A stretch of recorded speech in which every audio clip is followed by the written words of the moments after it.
your ethical code, your moral conduct, as well as that of elected officials and bureaucrats, is important. We have to understand what those ideas are and where they come from. But let's start with the ideas of the Moneyball Method.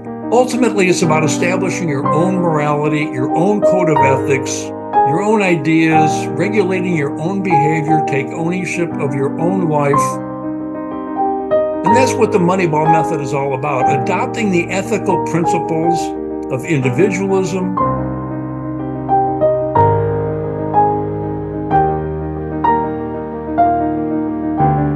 Hello, everyone. Welcome back. This is Mark Shupe, and this is the Moneyball Method podcast. I am the author of the book, The Moneyball Method, a Middle-Class Manifesto for Objective Investing. And what I'd like to do today is transition from the subjects of the previous four podcasts into real-life scenarios outside of the realm of personal investing. To summarize, 4 weeks ago, I discussed financial independence, and I defined that as the whole life approach to money and self-ownership. 3 weeks ago, I discussed investment returns and measuring those as dollars of future wealth and becoming the new performance benchmark. 2 weeks ago, I discussed capital markets, and in particular, the information of prices and the law of identity as it applies to each asset class. And last week, I discussed advisory fees, the new dynamic for the investor-advisor relationship. It's new and radical because it requires the integration of the previous three: financial independence, capital markets and how they work, and investment returns, when do they make sense? But how does this apply to the broader world, and in particular, the world of politics? The title of my podcast today is Politics is Downstream from Ethics. In other words, ethics, moral considerations, those drive political ideas and the political behavior of our elected officials. And therefore, your ethical code, your moral conduct, as well as that of elected officials and bureaucrats, is important. We have to understand what those ideas are and where they come from. But let's start with the ideas of the Moneyball Method. Financial independence, that is the ethics of individualism. You own your life. You are sovereign. Investment returns, that is the ethics of capital markets, of free markets. It has to do with the trader principle, trading value for value, involuntary exchange for mutual profit. And capital markets is about economic freedom. It is about political liberty. It is about freedom from the initiation of force by government. And advisory fees is about taking control of your life and establishing relations with other people that are mutually profitable. But what does that have to do with politics? Let's examine the platforms of four political parties in America and see how they align with rights and liberty and justice. I'm going to start with the Republican Party platform as published on the internet, and only the first 9 bullet points because I want to keep this fairly brief. Number 1 on the 2024 Republican platform, the plank is seal the border and stop immigration. What is the ethical code behind that plank? Is it individual rights? No, it is not. It is collectivism. No one has the ability to control their nationality, where they were born, who their parents are. This is the ethics of collectivism, where you owe a duty to some tribe, to some ethnic group, to some nationality. The first plank does not really have anything to do with rights or liberty. Plank number 2, carry out the largest deportation operation in American history. What is the ethical code behind that? Essentially, it is the ethics of force. It is the opposite of the ethics of capitalism, of individualism, of political liberty. It is the ethics of collectivism in the sense that you're trying to compete against another team. The largest operation in history, compared to what? Who are we trying to beat? The role of government is not to beat anyone, except in the case of war, and that is the most extreme use of legitimate political power. Number 3, end inflation and make America affordable again. Ending inflation. Is it the role of government to get involved in the economic affairs of private individuals?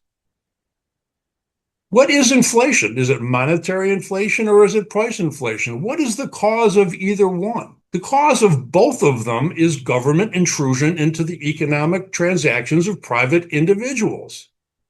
It is impossible for government to end inflation if they can't define it, and if they don't know what caused it, and if they're not willing to address the causes. It's an excuse for the use of force, not rights or liberty or justice. Number 4, make America the dominant energy producer in the world. We don't need government to do that.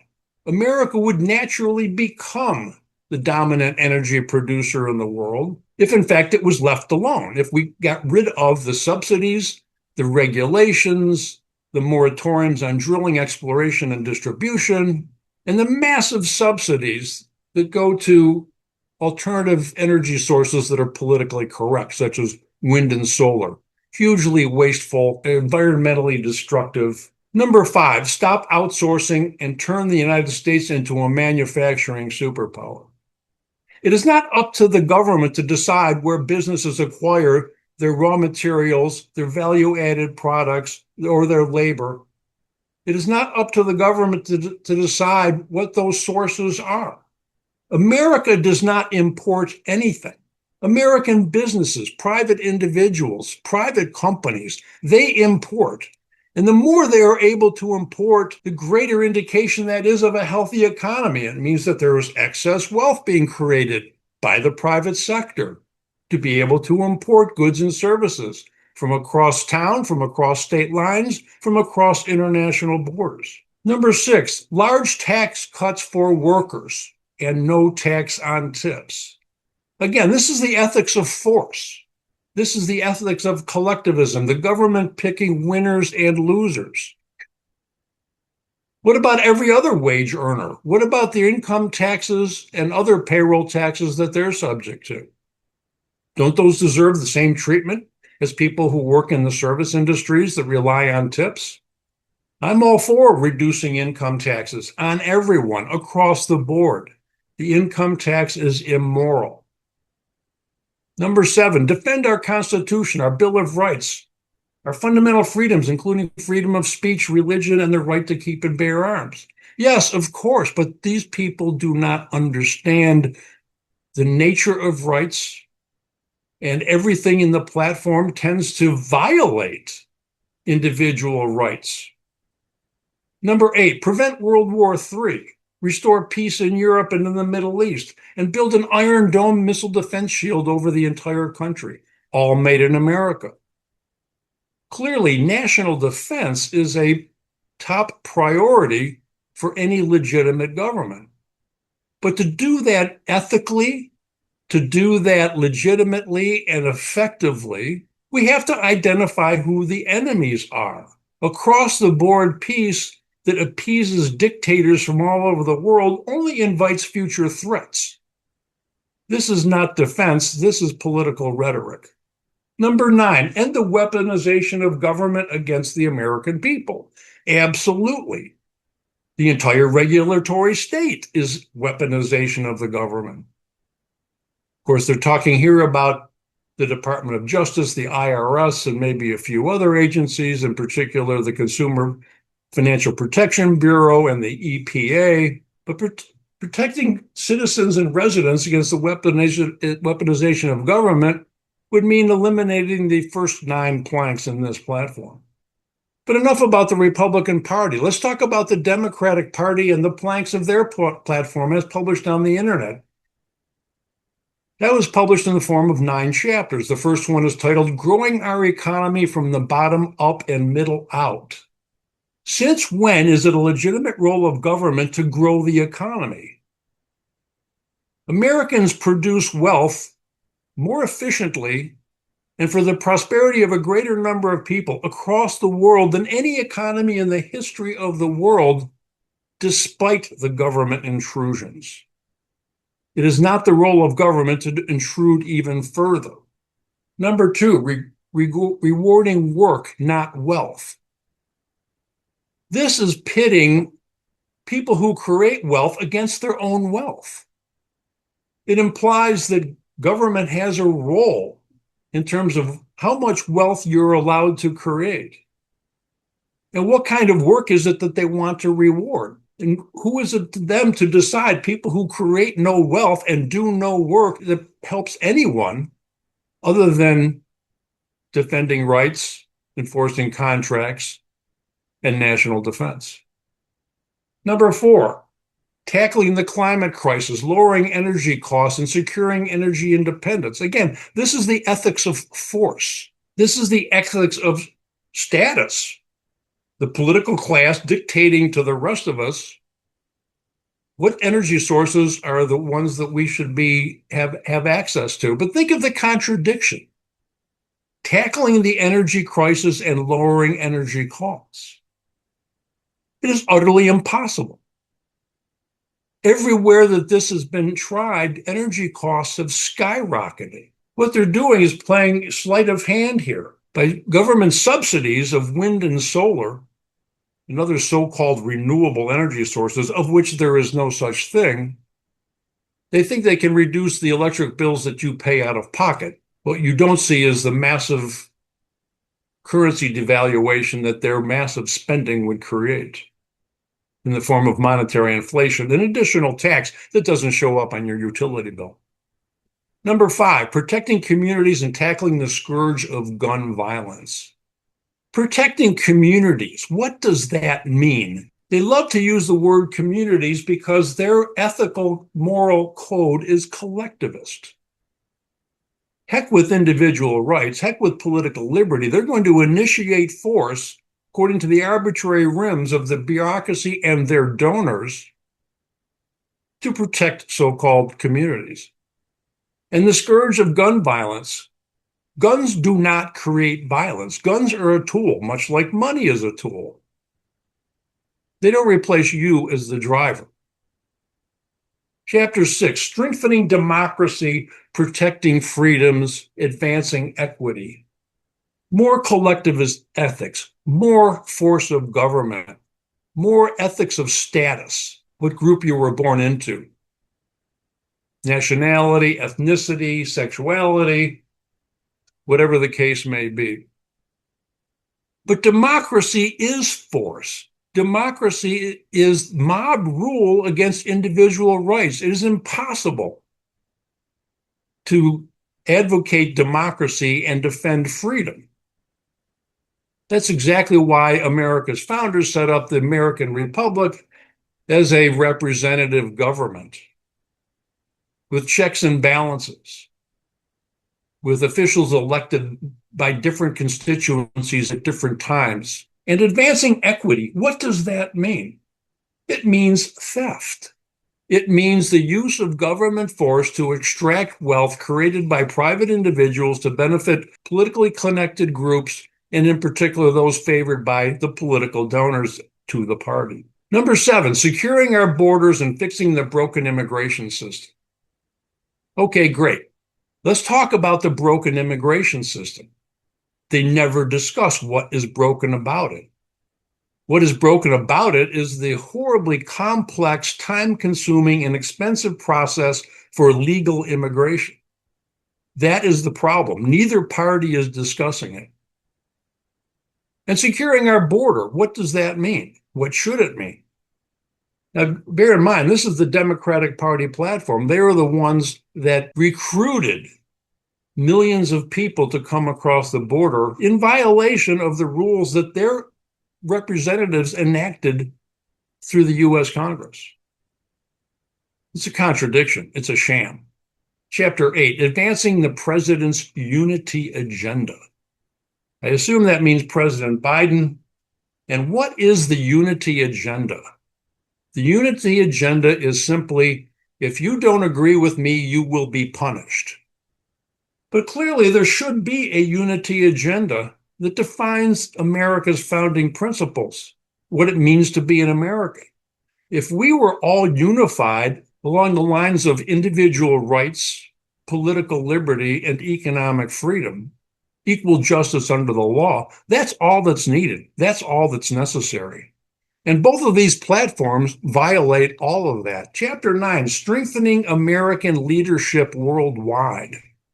What does that mean? Typically, it means paying bribes to dictatorships so that they don't create more trouble than they're already creating, only kicking the can down the road and postponing war, violence, invasions, despotism, whatever the case may be. Why I've gone through the platforms of the two major political parties is to compare and contrast that with the Moneyball Method, particularly the ethics behind rights and liberty and justice.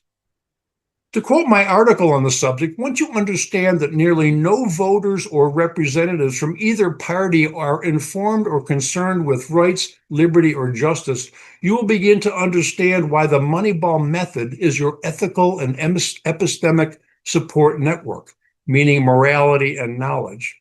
In other words, become your own hero with defined goals, a newly discovered respect for money, the elegance of free markets, and the justice of earned profit. That's the ethical moral code that I subscribe to, that is the ethical and moral code of America's founding principles and the ethical and moral code of free market capitalism.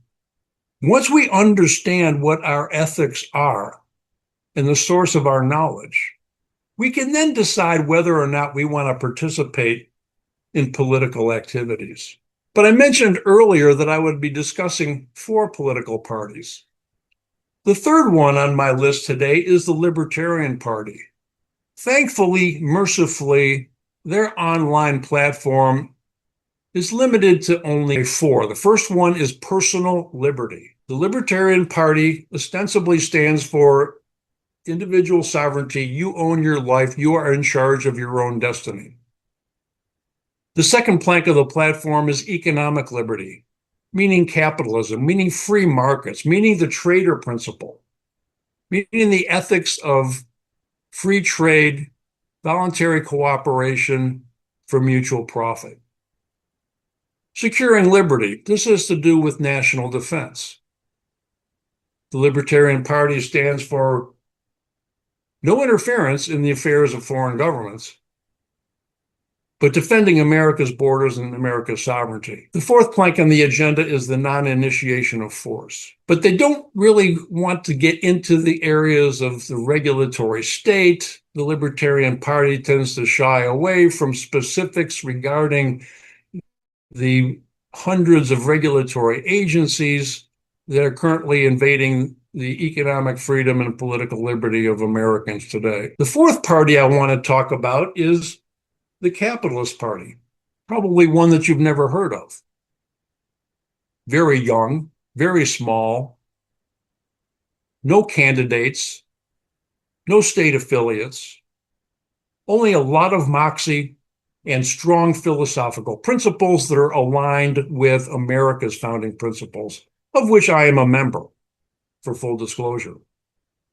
Their 5 planks begin with the individual, the ethics of individualism, of personal sovereignty, of owning your own life, of being in charge of your own destiny, and taking responsibility for your own decisions, ideas, and actions. The second plank is security. The legitimate role of government is to protect its citizens and residents from the initiation of force, and that includes the initiation of force by government, especially by government, but also from foreign invaders. Third is economics. The Capitalist Party, as you can imagine, is in favor of laissez-faire free market economics without compromise. The trader principle, the ethics of mutual cooperation for mutual profit, and the banning of force from all individual transactions. The fifth is science. This means that we're going to eliminate subsidies to educational institutions for research and let free market capital accumulate and fund the needed scientific experimentation and research that will create a freer and more prosperous society. And the fifth one is society. Each individual owns themselves, including their own body. It is about the phasing out of entitlements, the theft of the redistribution system that is the current state of the federal government. Ultimately, it's about establishing your own morality, your own code of ethics, your own ideas, regulating your own behavior, take ownership of your own life. And that's what the Moneyball Method is all about, adopting the ethical principles of individualism, of personal liberty, and of equal justice under objective law. I hope this puts ethics and politics into perspective for you, and I look forward to joining you next week. Thank you for being here.